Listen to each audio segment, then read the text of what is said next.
Mkhulu usephawulile ngodaba kakhwalithi kanye noDuncan ukuthi hhayi uDuncan ngaphambili kakhulu manje ngezinga kukhwalithi sizwele nawe. Ungangibuzi ngaleyo nto mina, ungangibuzi indaba kaDuncan, ngangibuzi nje, ngangibuzi. Yabona Bhulazi hayi, yabona sengamabhinca siphephile lapha, yabona le nto engihlala ngiyikhuza kubantu ukuthi hayi musanye ukuputshuza ukobho lokusiza, yabona.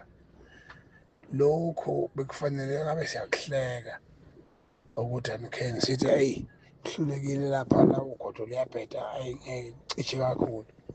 Ucishe nje kakhulu kwakhwalithi nje ubengekho kuloya mcimbi nje ngoba vele ubesezwile ngoSphingi Ngamakhathana ukuthi uDuncan uzoqoqa bonke. Ukhwalithi akasena ndawo manje. uDuncan ufike wagcotshwa emdletsheni, ufike wagcotshwa nje emdletsheni bafethu akaze ngibone nje. Yabona ngiyahluleka ukugxeka mina kodwa manje ngeke ukugxeka uthini lapha mina ngiyahluleka mina .